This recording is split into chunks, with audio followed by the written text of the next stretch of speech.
Anjaneya tea point, paan shop లో తనిఖీ చేయగా 10 గ్రాములకు ఒక పాకెట్ చొప్పున 7 ప్యాకెట్లు లభించాయని ఎక్సైజ్ సూపరింటెండెంట్ రవీందర్ రాజు తెలిపారు.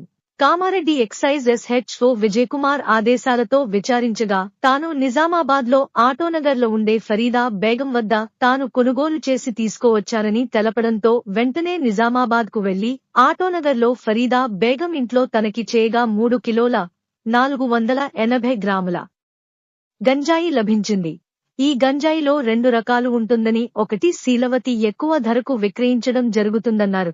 దీని విలువ 500 గ్రాములకు 10,000 వరకు ఉంటుందని, ఇదే గంజాయి బొంబాయిలో విక్రయిస్తే 500 గ్రాములకు 50,000 వరకు వస్తుందన్నారు. ఫరీదా బేగంను ఎక్కడ నుండి గంజాయి తీసుకువచ్చి అమ్ముతున్నావని ప్రశ్నించగా తాను నాందేడ్ నుంచి తీసుకువస్తున్నానని చెప్పినట్లు వారు పేర్కొన్నారు.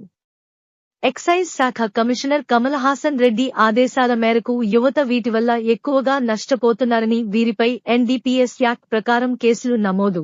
మహారాష్ట్రలోని నాందేడ్ పోలీసులకు ఈ సమాచారాన్ని అందించమన్నారు. ఈ కార్యక్రమంలో assistant excise superintendent Hanumantharao, Kamareddy SHO Vijay Kumar, CI Vikram, excise శాఖ సిబ్బంది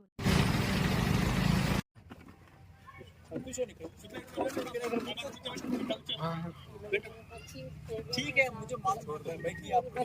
हाँ बैठिए, मुझे मालूम है। मेरे आदमी को भेजो ना साहब। ठीक है, मेरे बच्ची प्रेग्नेंट है, 5 बच्चे हैं साहब। माँ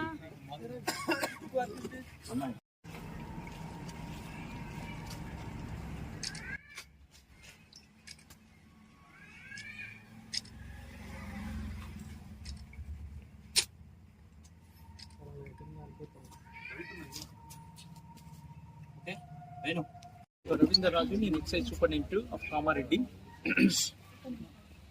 సో ఎక్సైజ్ సూపరింటెండెంట్ కామారెడ్డిగా చెప్తున్నాను. నిన్న మాకు ఇన్ఫర్మేషన్ వచ్చింది. ఇన్ఫర్మేషన్ వస్తే నిజాం సాగర్ చౌరస్తాలో ఒక టీ షాప్లో ఒక వ్యక్తిని పట్టుకున్నాం. అతని పేరు ఏం పేరంటే సురేష్ కడారి స్వామి.